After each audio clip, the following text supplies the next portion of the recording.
Hello, and thank you for joining me. If you're attending this webinar, I'm assuming you are, or you know someone who is in one of these two groups.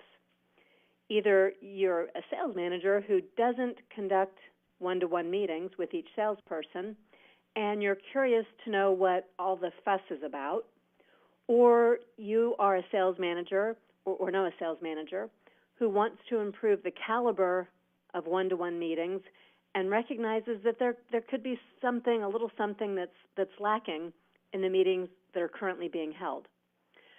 I'll be covering the gamut, what these meetings are, what they could be, why they exist, and how to maximize every single minute of a one-to-one meeting with salespeople so everybody benefits. I'll also be offering you some resources and pointing you towards some materials with topics that stem off of this one. If you're new to Bright Talk, please notice the Attachments tab and the opportunity you have to subscribe to this channel. On this channel, we're offering new and provocative subjects every month, and we will also soon be affiliated with a new Sales Experts channel. So be sure and subscribe here, and that way you'll be getting more information about that channel as well. Before we start, let me properly introduce myself. I'm Deb Calvert, author of the bestseller Discover Questions Get You Connected, and of the award-winning blog Connect to Sell. I teach a sales course at UC Berkeley, and I speak to sales audiences around the world. I really hope that you'll connect with me on LinkedIn or Twitter or Google+. You'll see my handle there on screen along with my email address. In addition to sales coaching, sales training, and sales research, I also work in the leadership space. And those two disciplines converge in my current work, which you may know as the movement to stop selling and start leading. Like most of my work, it's based on research with buyers.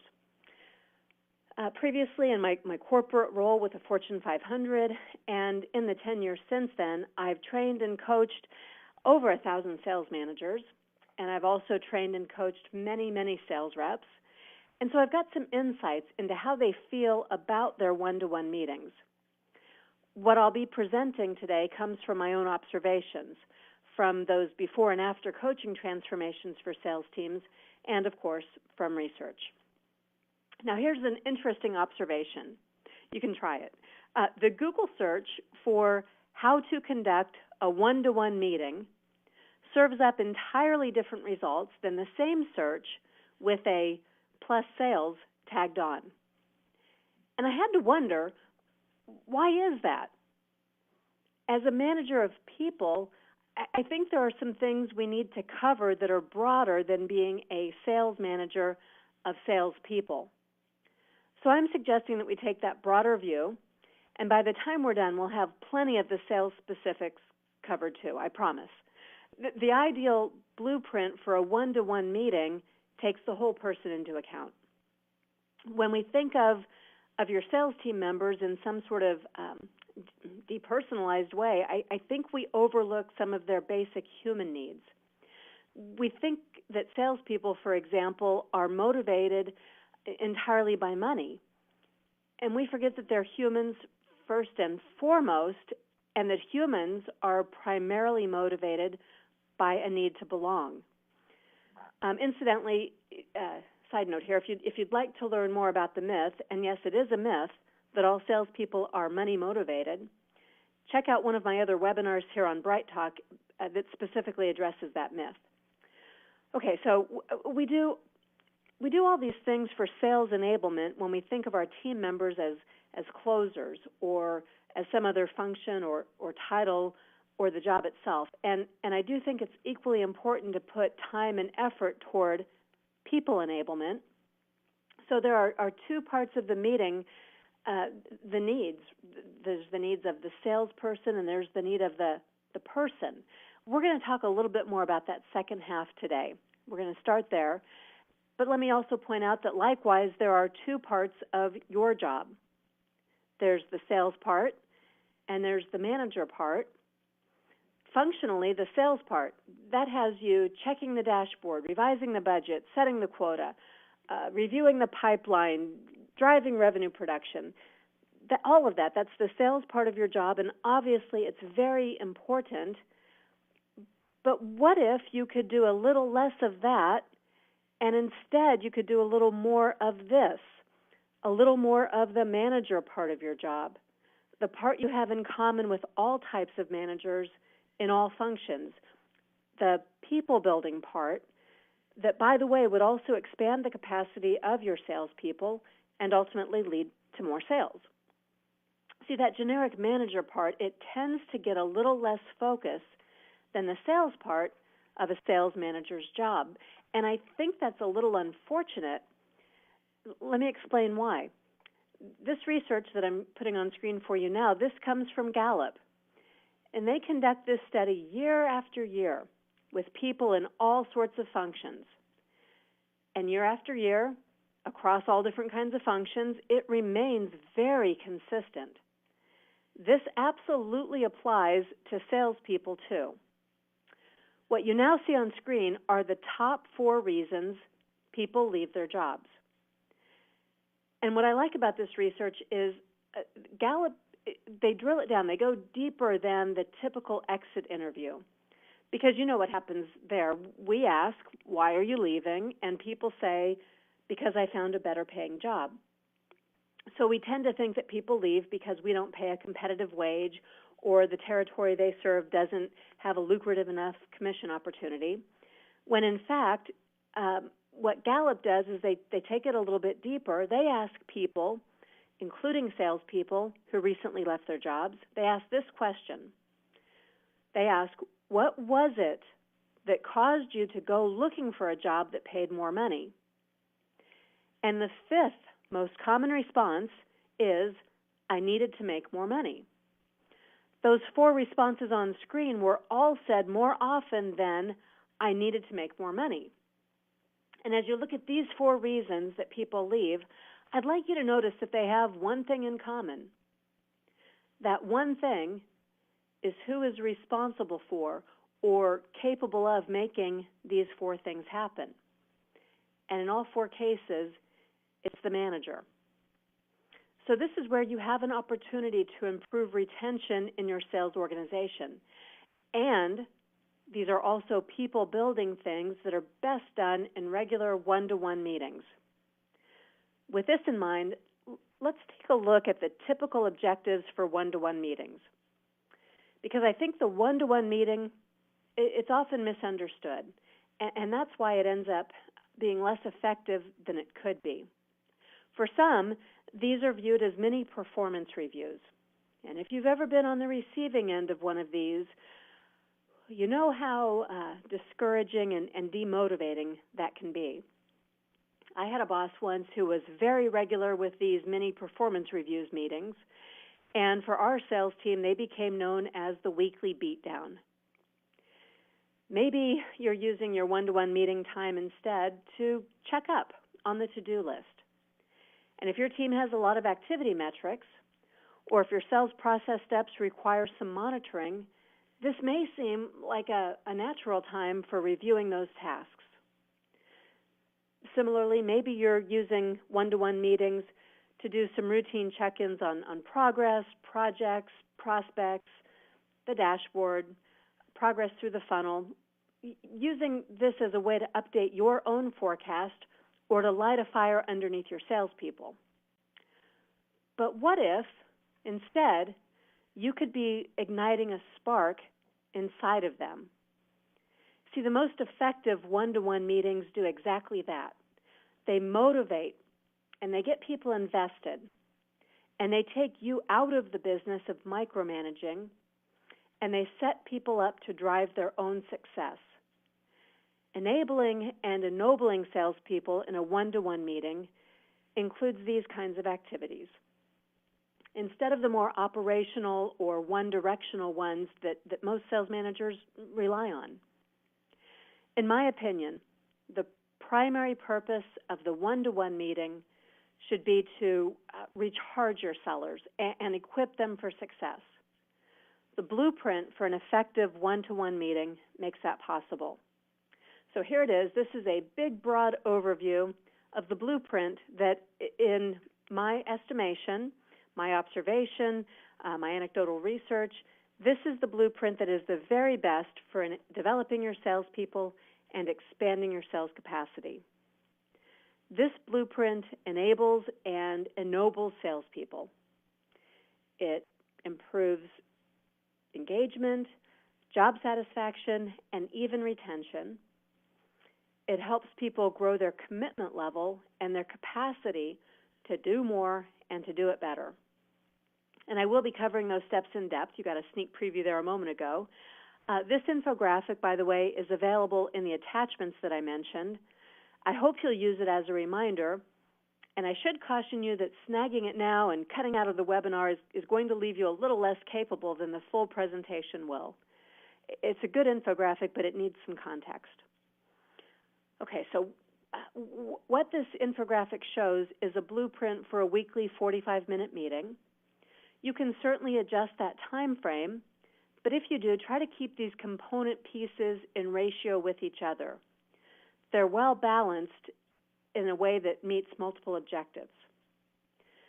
As you can see at the beginning, there's prep work to be done, and the good news is that you'll develop some systems and habits, and those first four steps here, they'll practically do themselves once you routinize the one-to-one meetings in the way that I'm about to describe for you. So let me break it down. We'll cover the prep work first in a little more detail that sets you up for success. It does start with your calendar and your genuine commitment. And I have to tell you, that's probably the most difficult thing to do out of everything that we'll talk about. But it matters. In fact, it matters a lot. Your calendar commitment is a powerful way of conveying to people that nothing else is more important to you than your time with them and for them. And having these on your calendar is really the only surefire way to connect regularly. So please keep in mind that people see meetings with their bosses as a really big deal. Imagine what it signals to them when these meetings are catch as catch can, or worse yet, when they're frequently rescheduled or canceled altogether. For you, that might be no big deal, but for them, it is a very big deal. In fact, it's a letdown. So get creative if you have to. I know sales managers who conduct these meetings at 7:30 a.m., some who use lunch hours this way, others who take daily walks each day with a different team member. There are no limits, and if you're committed, you will find a way to make this happen. And as you're preparing, this next step's a little bit easier, but it too requires commitment. During your one-to-one meetings, get away from your phone and away from your email. Don't even sneak a peek at your laptop.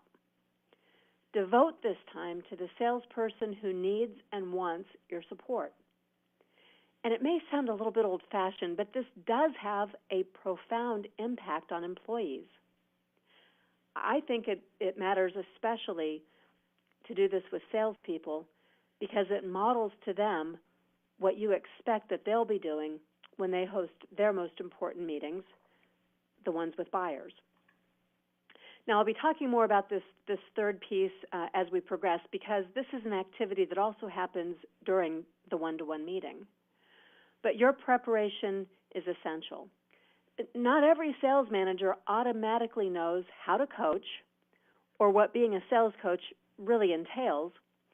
So there's also a Bright Talk on this channel that will help you develop this critical skill. And I think the preparation you do for your one-to-one meetings can take as little as 2 to 3 minutes once you get the hang of it. But you'll want to know how to be a coach, and you'll also want to clear your mind and zero in on the most important topics for the development of your salesperson. And then finally, one last aspect of preparation, and this one could require a paradigm shift for some. You'll want to think of this meeting time as one for collaboration and brainstorming and being on equal footing. It's much too much work to prepare for every single one of these one-to-one meetings if you'll be the one generating ideas and insights for every single one of them. Instead, I suggest that you not even go there. Instead, go into the meeting with an open mind and a readiness to listen and co-create solutions and ideas. And here's what makes all of that possible. You will be giving your salespeople a framework for the meeting, and each one of them will always do the prep work, all the prep work. And this is a beautiful thing, because then each salesperson will come prepared to lead their own meeting with you. You'll provide the framework of things you expect to have discussed in each meeting, and that framework won't change. Your expectations for the salespeople to prepare within this framework will not change. All that changes meeting to meeting are the specifics. On screen, you've got some simple suggestions. This is from a sales manager, by the way, at a very successful startup. And he's been doing this, exactly what you see on screen, for nearly a year. He meets every other week for an hour with each salesperson. So the way it works is that they're rotating weeks. He has a team of 6, so he has 3 meetings each week. He meets from 8 to 9 o'clock every Monday, Wednesday, Friday. And so over the course of 2 weeks, he covers each one of his salespeople one time.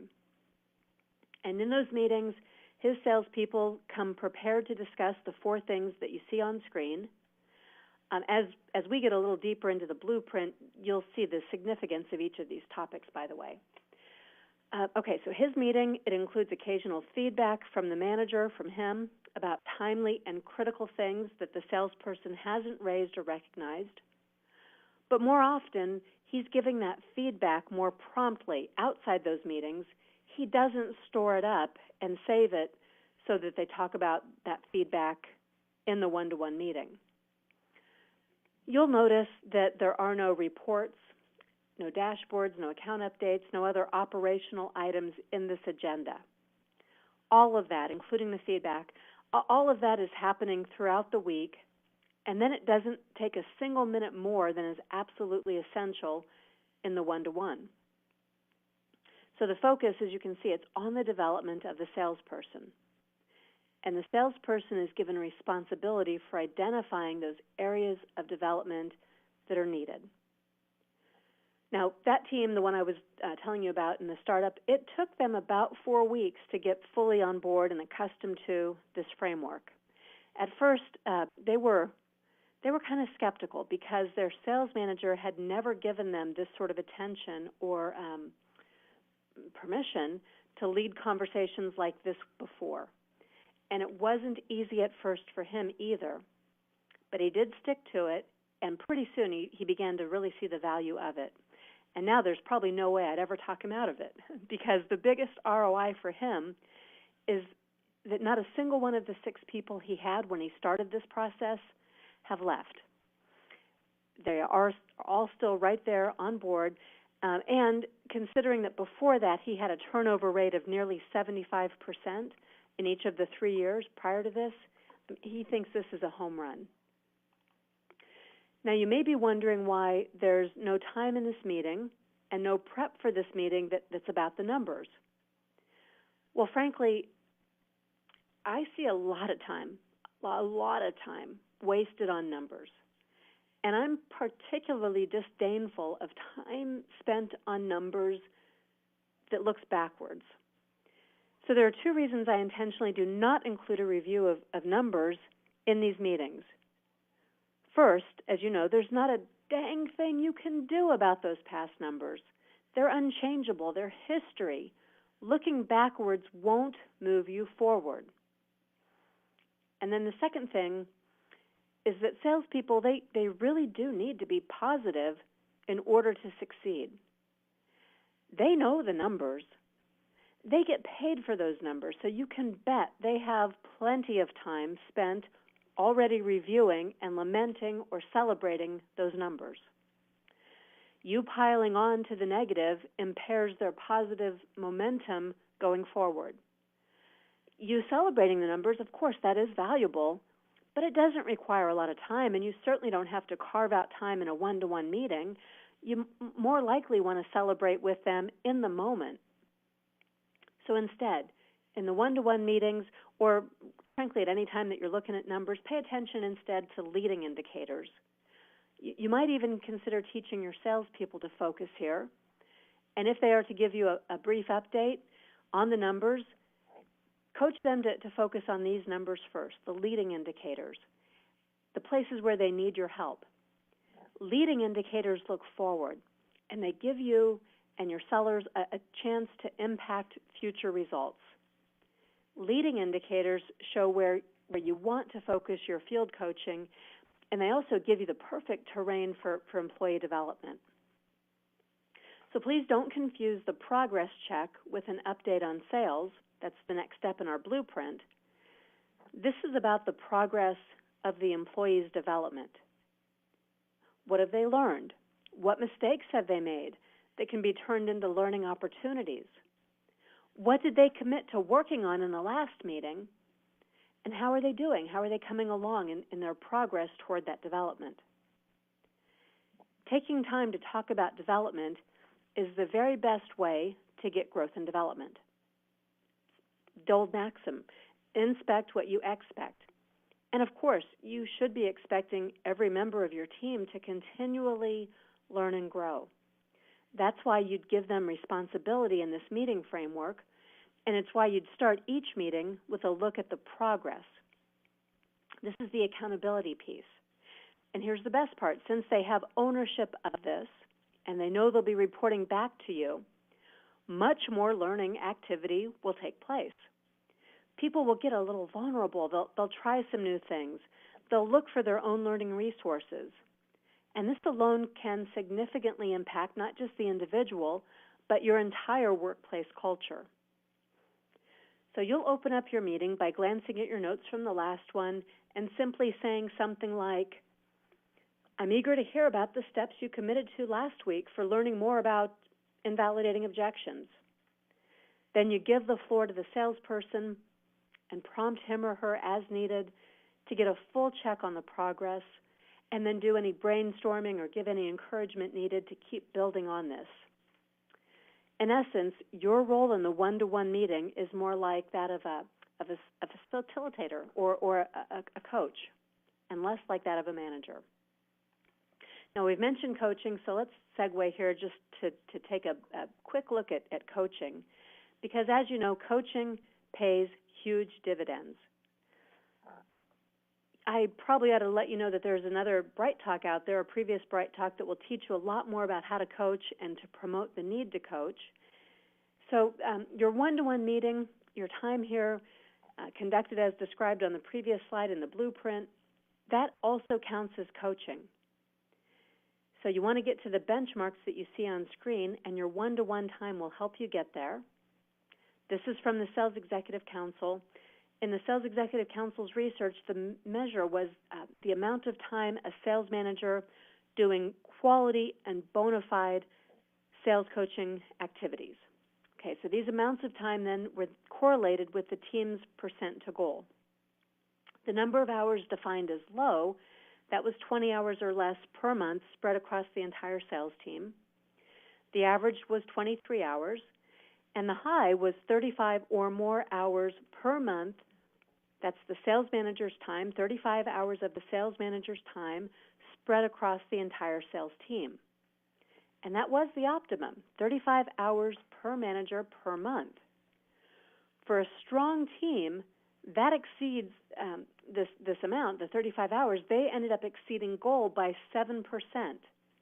So a sales manager would spend about 35 hours per month on pure sales coaching activities to achieve these higher sales results.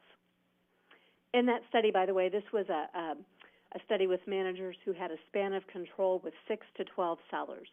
So 35 coaching hours in field or on the phone or in these kinds of development meetings, one-to-one with sellers, as opposed to time that was more around the metrics, the numbers, the reports.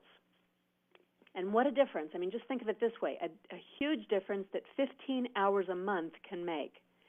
And if you want to break it down, 35 hours is less than 2 hours per day, less than 10 hours per week, So we could say that ought to be roughly about 20 to 25% of your time on the job. And you'll fold these one-to-one meetings right into that 20 to 25% of your time on the job. Let me show you one more bit of research that will help you make the case for coaching during your one-to-one meetings. This one comes from a 2016 study done by MHI in their Global Sales Best Practices study that they do annually. As you can see here, the higher performing sales organizations are reporting more sales management time being dedicated to sales coaching. Interestingly, that recent research from CSO Insights 2015, they also have something, the Sales Management Optimization Study, that affirms what we're seeing on both of these slides. So it's a compelling case, and it's certainly something to consider. If you'd like more about this research or more about what it looks like to be a sales coach, don't forget to take a look at that presentation on this channel about sales coaching.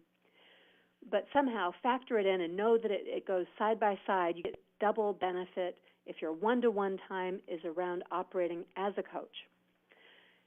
Along with that, you'll be offering some feedback, and your feedback as a coach will relate to development, the development of your sales reps. So you're coaching for development. And let me just give you some guidelines then for some effective feedback so your time is well spent. When you are giving feedback, make sure that you're giving it as often as possible in the moment. Don't save it all up for these one-to-one meetings. And when you give feedback inside or outside of these meetings, try to avoid making it be power position kinds of feedback. When you're behind the desk and it's in your office and your salesperson is on the other side of the desk, that's a positional power kind of feedback, and it carries an extra weight when it comes that way. But when feedback is about development, about you helping someone, supporting someone, then it's more likely to be that you're side by side. You're walking together. You're on the same side of a round table, for example. Think about what you're signaling as you set yourself up positionally. Your feedback should focus not on the person. This isn't criticism of the individual. It is feedback about a particular issue or something that you've observed, something objective, and so it stays narrowly focused. And please try to avoid all blame or shame statements. They don't serve anyone well. To avoid that, you're going to keep your feedback candid, objective, and very much narrowly focused on what you have observed. And you're going to let them know that this is all about, the reason you're giving the feedback is so that they can become stronger in the work that they do, that you're supporting them in continuing to work toward their own goals for development. Here's a model that can make this easier for you. It's the 3W feedback model from People First Productivity Solutions. And this is really simple. It takes your feedback and makes it 3 easy steps. The first step is to repeat your observation, to state the specifics of what you're seeing, to say what it is that you're giving feedback about. And it's got to be very specific in order to be objective. It is not about the individual, it's about the situation. Once you have stated what it is that you've observed, you'll come right behind that by stating why it matters. See, we can all, as humans, we can all make changes more readily when we understand the impact. So you just want to describe why it is that you're pointing this out to the salesperson. And after you've described the impact, you'll wrap this up by stating the alternate way that you'd like to see something done. You might even engage them in planning for that alternate way. By the way, this model works with constructive. Maybe we ought to just call it what it feels like to the salesperson. This works with negative feedback just as well as it does with positive feedback. With constructive or negative feedback, it helps people to not feel defensive, and it helps them to understand why you're giving them the feedback. Here's an example. As you listen to this example, notice the 3 steps, the what, the why, and the way. Maybe you would say to someone, I noticed that your follow-ups with your accounts are often lagging. You're telling them that you'll get a proposal back in 2 days, but in these 3 examples, I've noticed it's taken more than a week to get that proposal back. The impact of that is that I think you're losing credibility. You're not delivering what you have promised in a timely manner. And as a result, your customers, your prospects have checked out. They've moved on. They are not nearly as excited to hear these proposals as they were when you had the initial needs assessment meeting with them. So what I'd like to see you doing differently is sticking to the commitment. If you can't deliver it in 2 days, don't say 2 days. But as often as possible, remember that the urgency and their interest is greatest in a quick turnaround. So as often as possible, do stick to those shorter time frames and let me know what you need from me so we can make that happen. So here your support is evident. You're giving people the specifics so they know what it is you're responding to, and you're keeping this very neutral because the impact tells them why this matters, and your support is clear. Let me also give you an example of a positive. This does work when you're giving positive feedback too, and it would sound very much the same. Again, look for the ways that this comes across. You might say something like, hey, I noticed that you asked some fantastic questions in the needs assessments that we've been in field with today. I think the power of those questions was really evident because if you'll notice, your customers leaned forward. They began to give you much longer answers. You got the detail you need to really go back and put together a fantastic solution. And I can't wait to see you doing more of that and having greater outcomes, more people who are advancing through the sale more quickly because of the work that you're doing in that needs assessment. Keep it up and let me know if you need any help. By doing 3W feedback in this way, positive and negative, your sellers won't feel defensive, and they will be able to understand why what they're doing matters. Now, for those of you who are not too adept with or comfortable with giving positive feedback, I want to take a moment to address your concerns. If you are worried about giving your salespeople too many compliments or too much praise, let me just ask you something. Have you ever been appreciated too much? I mean, have you ever received too much genuine, authentic gratitude? It's pretty unlikely that you will ever go too far with positive feedback, so long as you really mean what you say when you thank someone or otherwise recognize your salespeople. And if you're wondering what is the right amount, there's actually some research out there that gives that to us. We can use the PNR, that's the positive to negative ratio of feedback, from the Rath-Clifton research and How Full Is Your Bucket, or from other bits of research that are out there. PNR stands for positive to negative ratio of feedback, and the right number is 3 to 1. In other words, for every constructive or negative piece of feedback that you need to give, in order to stay enthusiastic, encouraged, positive, confident, people need to hear, in the workplace, they need to hear 3 affirmations or encouragements from you. Just for fun, you might also like to know that the ratio in your personal life is not the same as it is in your professional life.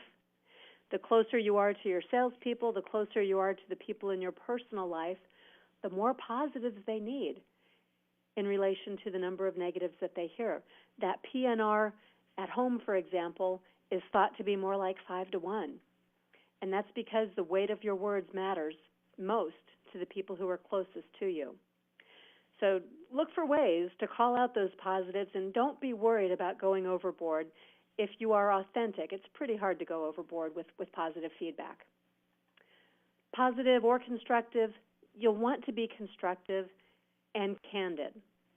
Your candor, whether it's positive or negative, in these one-to-one meetings is really important. Don't waste time beating around the bush. If you've got something that you need to point out, do it.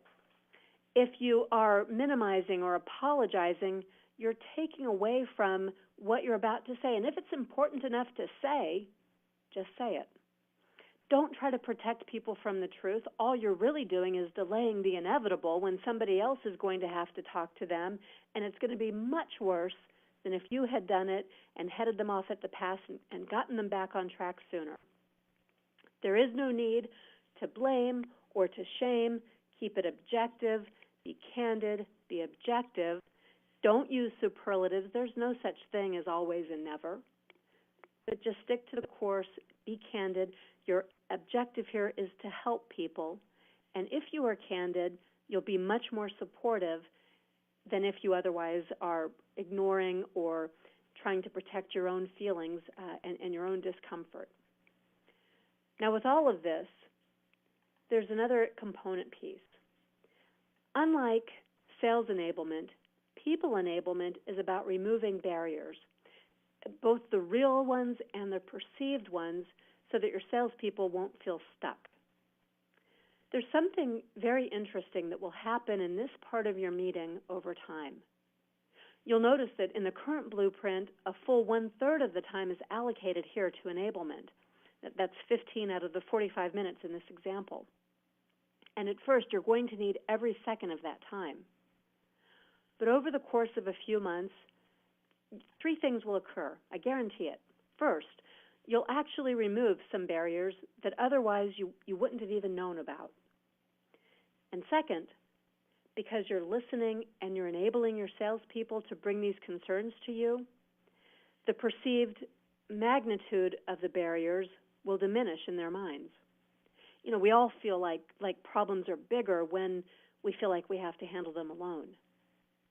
And then finally, as your salespeople feel more enabled, they're also going to feel more confident and more capable. They will end up bringing fewer obstacles to you because they'll be handling more of them on their own. You'll have given them the bandwidth, the confidence, and the competence they need to work more autonomously. And what that means to you over time is that you'll have to adjust your time allocation because you simply won't need to take a full 1/3 of your meeting to talk about obstacles. But at the beginning, please don't shortcut this time. Take some notes about what's needed and do what you can to enable salespeople so they're tackling those obstacles and you're helping them to tackle them. I'm not suggesting that you take on all the work of fixing things. On the contrary, what you're going to do is you'll coach the salesperson on how they can work through these barriers. And of course, you'll open the doors and you'll make the inroads where you are absolutely needed too. Because there was prep work before the meeting and brainstorming when the progress check was made, this is a brief portion of the meeting, the action planning. And again, it's directed by the salesperson. You may have some suggestions here, but try not to be too directive because you want the salesperson to own every one of those action items. You'll be basically endorsing the action items instead of assigning them. Be sure to keep the action items small enough that they can be reported on and you can actually see some progress in the next meeting. That might mean that you are helping to break down the big, hairy, audacious goals into manageable chunks. You want to see progress and success every time you meet, and you want the salesperson to feel those victories of having progress and success to report every time you meet. So don't let this get oversized. Now remember, at the very beginning, I said it's important for people to feel a sense of belonging. All of us, we crave a sense of belonging. And salespeople are people first and professionals later. So don't make your one-to-one meetings clinical. Make them individual, even personal, as you empathize and you show genuine interest in the human being that you're meeting with. Small talk won't get you there. There aren't separate minutes in this meeting that are blocked out for this step because it ought to be embedded every step of the way. Your opportunity here is to ennoble your team members. That word ennoble, that means to make someone feel important, worthy, or noble. And if you're only looking at the numbers, you're taking away from the person who produced them. Focus first on the person and what makes him or her tick. Ask questions. These are coaching questions like, tell me more about why you want to learn about our production facilities. Whatever they're telling you as their development goal, you're ennobling them when you lend credence to that by probing it, by trying to understand the motivations behind it. And when you ask these kinds of questions, you'll begin to see what it is that people value, what they aspire to do, and how they think. Connecting and caring really counts. And I know that because it's the business that we're in, building organizational strength by putting people first. And I know it because it's what I observe, and it's what I hear from sales reps over and over again. So let's wrap up with a recap of some important reminders. Your sellers are going to prepare for these meetings. You'll give them the framework so the topics are always the same and the flow of the meeting is always the same. You'll dedicate time, and you'll honor that time that you're giving to your salespeople. You'll keep the meeting time periodic, every week, every 2 weeks, whatever it might be, but it will be consistent, and it will be protected on your own calendar. You'll be committed to it. The meeting will be distraction-free. You will not let it become something that's interruptible. You'll get outside of the office if necessary. You'll do whatever it takes so that each person you're meeting with understands that that is their time with you and that you view that time as precious. You'll sit on the same side of the desk or table so you take all the power positioning out of it. You'll try not to let the meeting get hijacked by reactive or operational issues. This is about the development of the individual you're meeting with. And you'll make that meeting highly interactive. In fact, you'll do less of the talking and more of the listening and question asking in the meeting. Now, I know some of you may be thinking that you don't have time to do this. And if so, well, that probably means that your time is somewhat misallocated. So let me make 2 more suggestions. First, we have a Bright Talk on sales enablement, and it tackles some of the things that would free up your time. And also, I've given you an attachment here that's the manager stop, go, and yield wheel. There's an article that goes along with that and a reference graphic. All of that's linked in the attachment. And that's meant to help you find, to carve out the time that is most valuable in the work that you do. I would not be advising this if there wasn't real, measurable merit in it. There's a worthy return on your time invested, and this is for the long term, but it also does pay nicely in the short term. You are a sales manager, and I get that, and I get that your job is about driving sales. Every single thing I've described in this webinar will help you drive sales, and it will help you manage people and develop people so that they can help you drive more sales in the future, long term. In closing, let me just remind you to check out all those attachments and the other Bright Talks that I've mentioned. As always, if you have any questions, you can contact me directly. There's a place on the People First PS website, in fact, where you can book time for a call with me if you'd like, or you can email me. If you're looking for a coach or for sales management or salesperson training, let's talk. I'm Deb Calvert. My company is People First Productivity Solutions, and we'll help you become more productive by putting your people first in whatever way you and your organization need to make that happen.